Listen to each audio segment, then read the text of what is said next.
بتقول لي انتوا سبتوا بعض ليه؟ عايز تعرف الموضوع. ازيك يا قدرش عاملين ايه؟ وحشتوني جدا على الطلاق. وحشتوني. لا دي مش خطيبتي، دي مش خطيبتي الجديده ولا حاجه، دي اختي.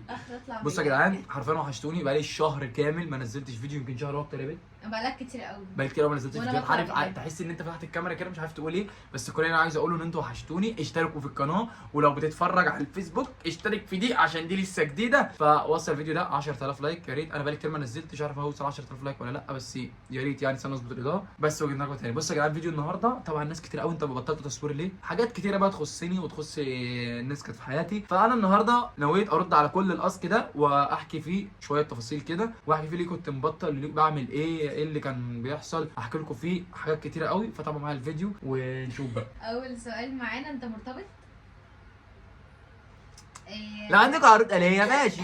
ما تجيبي نقرا القص كده عشان انا ايه اكيد انت ايه هتودينا في داهيه. انا عارف فيها اسئله انا عايزه اقول لك كده. ليه بتقول انك مرتبط وانت ليه بقول اني مرتبط وانا مش مرتبط؟ انا ما قلتش اني مرتبط اصلا، اقسم بالله ما قلت. على فكره هيرتبط، صح؟ لا كداب. هيخطب كداب. لا يا عم كنت زعلان ليه؟ انا ما بزعلش على حاجه الحمد لله. انا بعد ده مش هيجي عشان بس انا مش عايز يعني بعد تيم الله يرحمه انا ما بزعلش على حد. انا كل بس الفتره اللي كانت مزعلانه كان عندي شويه ضغوطات، مشاكل في يعني مشاكل عائليه وبتاع وحاجات كده مخليني انا تعبان نفسيا. بعيد بقى ايه عن اي حاجه في دماغكم، كان في كذا حوار كده وانا ده اللي كان تعبني، بس ده اللي كان مزعلني. لكن حاجه تانية اقسم بالله ما كانت مزعلاني. مين البنت كانت بتطلع معاك في الصوره؟ اللي كانت طالعه معايا في الصوره اللي كانت في المرايه هنا دي بنت خالي، والله العظيم بنت خالي. عاوزين اقول لهم مين؟ والله العظيم بنت خالي والمصعب بطاريه بنت كده. في احتمال 1% انكم ترجعوا، لا ولا 0%. ما رحتش البحر ليه؟ ما بنروحش بحر احنا دلوقتي لسه شويه. هروح بعد العيد. اتعلمت من الفتره اللي فاتت، ان اتعلمت ايه؟ اتعلمت اني ما ابقاش على حد خالص. ايه الاسباب اللي خلتك تخاصم فيجو؟ بص يا جدعان يمكن اكتريه الناس يمكن 90% ما يعرفش النقطه دي. انا مش مخاصم فيجو. فيجو ربنا يفك ضيقته. فيجو محبوس بسبب ايه؟ مش لازم نحكي بقى بسبب ايه، بس في ناس كتير عارفه ان فيجو محبوس يا جدعان.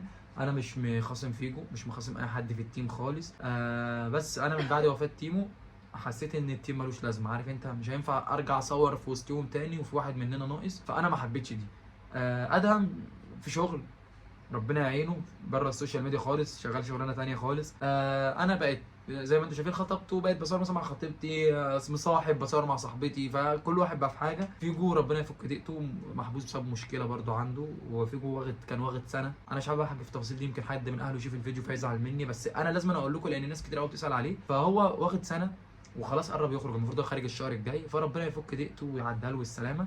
فعشان ناس كتير سالت لي عن فيجو، دي كل مشكله فيجو، عشان ناس كتير بتسال وناس كتير عارفه الموضوع ده. ولو حد من اهله بيشوف الفيديو وزعلان مني سامحني، لان في ناس كتير بتحبه بتسال عليه. بس فهمتوا بقى المشكله فين؟ ايه اللي بتخطط له في المستقبل؟ انا بخطط للمستقبل ان انا عايز يكون عندي مشروع كبير بعيد عن السوشيال ميديا، لان السوشيال ميديا مش دايمالي، لان انتوا شايفين ان انا ما بصورش وقناتي فيها مشكله اصلا. فبس روان عندها قناه على اليوتيوب.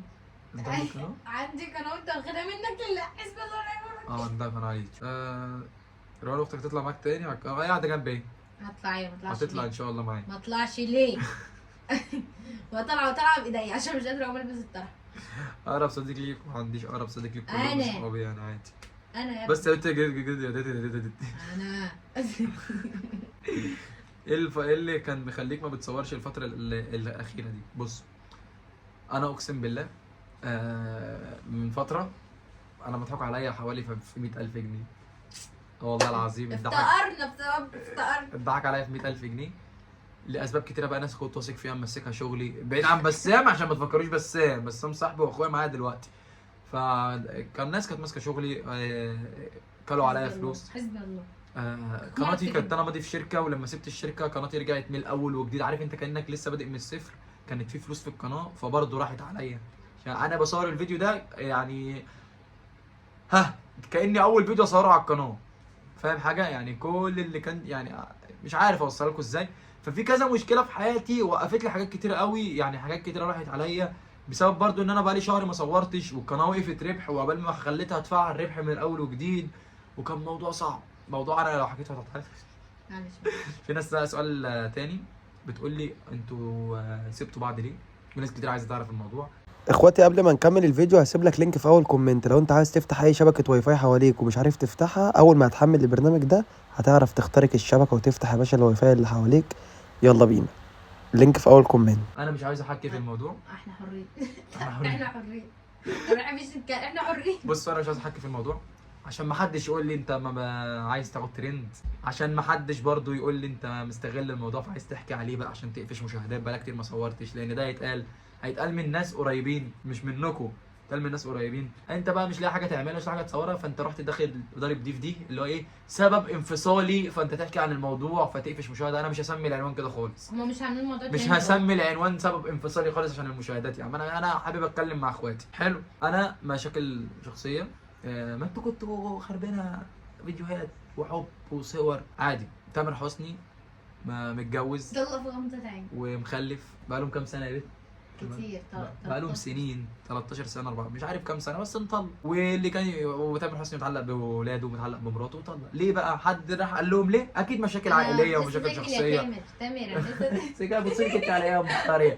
فهو المشكله كلها يا جدعان ان دي مشاكل عائليه ما اتفقناش مع بعض. حبيب قلبي اسباب بقى عائليه، مش عايز اتكلم في الحوار. فهو عايزه اي اتنين مخطوبين بيتخانقوا، ده اللي خلانا ان احنا نفشكل وما نكملش مع بعض. ربنا يكتب لنا اللي فيه الخير ويكتب لي اللي فيه الخير يا رب. ناويين نرجع؟ لا المره دي حرفيا لا لا لا بجد خلاص. في ناس بتقول لي انت بجد هتخطب على ايد في واحده هتخطبها بره السوشيال ميديا. هو في كلام ده، يعني انا مش هحور. أيوة. فعلا في الكلام ده، بس لسه مش في كام نقطه كده بنخلصها. وفعلا لو هخطب الخطوبه الجايه مش هتدري السلاح ابدا. لو وفعلا لو هخطب الخطوبه الجايه هتبقى واحده بره السوشيال ميديا. هتدخلها السوشيال ميديا، هاخد رايها الاول. ايوه دخلها. يا نطلع باحترام، يا هي لو مش حابه ما تطلعش عادي. نطلع كلنا هنطلع، احنا عيله بتاع. ففعلا روان ما كدبتش لما قالت ان حامد هيخطب واحده بره السوشيال ميديا. بس في كام نقطه كده بنخلصها وان شاء الله خير. عايز اتكلم معاكم كتير. خلاص عايز اتكلم معاكم كتير عشان انا بقالي كتير ما نزلتش فيديوهات. في كذا سؤال تاني. في كذا سؤال تاني، الناس عرفت كده. المهم تليفوني مش تعالى. هتحب تاني عادي، احب تاني مشكله يعني. انا بعمل موف اون بسرعه، ما بحب دلوقتي. مش عارفه بتحبوا ازاي يا ولاد. لا بجد انا واحد بتحبه إزاي؟ الحب ده صعب بالنسبه لي. يعني ممكن اتعلق بشخص ما بحبوش، فاهم حاجه؟ هل هتتجوز بره السوشيال ميديا فعلا ولا اشاعات؟ لا فعلا مش عارف، محدش عارف نصيبه فين. ايوه صح. انت عمرك حبيت بجد؟ طبعا حبيت عمري. نفسك في ايه؟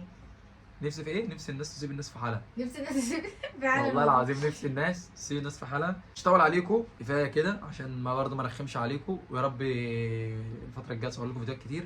والبت رون جنبي، لو في اي حد عايز نصور معايا بنت الخط ده اللي كل شويه طلع لنا فيديو ده. فلو انت في عندك افكار فيديوهات ممكن تقولها لي على الانستجرام هناك. وصل الفيديو ده 10000 لايك، اشترك في القناه ما تنساش. ايوه سلام. مش عارفة. حرفيا هحاول على قد ما اقدر ما بطلش فيديوهات تاني وانزل لكم فيديو بعد بكره ولا حاجه. صح؟ سلام.